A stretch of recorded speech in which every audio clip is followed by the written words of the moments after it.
Pagsulong ng itim, sumulong ang puti. Pagsulong ng itim, sumulong ang puti. Okay, so dito akala ng puti ay lamang na siya sa position, no? Hindi niya alam, may malupit palang lanse dito ang itim. Paano? Okay, kung gusto mong malaman, di panoorin mo.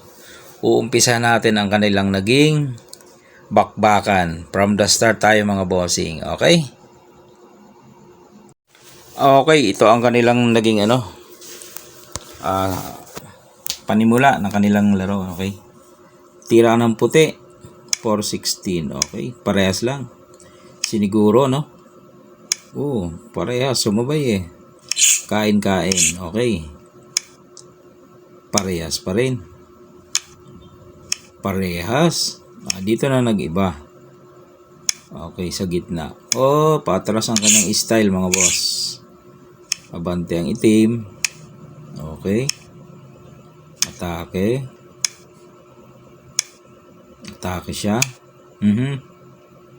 Nagpa-atras na naman mga bossing. Okay. Pumunta sa gitna. So dito ang ginawa ng itim, pinakain niya, then sinayang niya. Wala namang suporta eh. Mababawi din. So umatake sa gitna ang puti, kain ng itim. Umatake. So ang ginawa dito ng itim, di sinira niya na. Di nagpakain lang. Okay. So abante ngayon dito ang puti. Abante rin ang itim. Okay. So dito naman ang puti. Siyempre may lansi dyan, no? Kung susulong dito, pwede niyang gawin yon. Pwede naman. Dadama siya doon. Okay.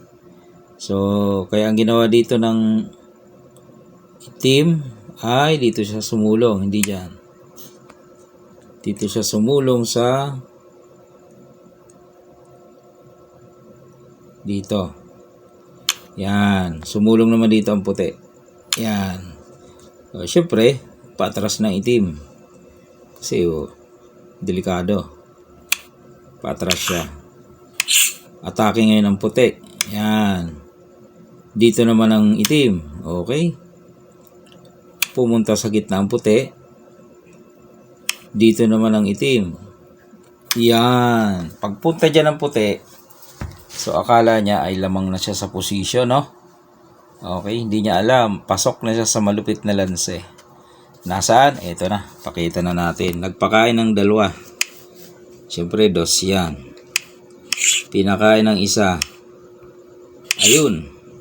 Tingnan nyo. Sisipain pala. Pabalik. Pagkain ng puti. Kain balik. 4. Parehas pa rin ang pyesa. Kaso lamang na sa real position ng itim. Sulong ng puti, sulong ng itim, di ba?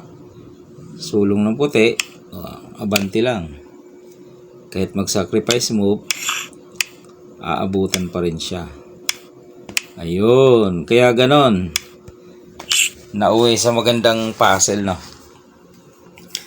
Hindi, hindi man puzzle eh, lance yun eh. Okay? May mga ganong sulong talaga sa larong dama. Alright mga bossing, magandang tricks, magandang lance yun.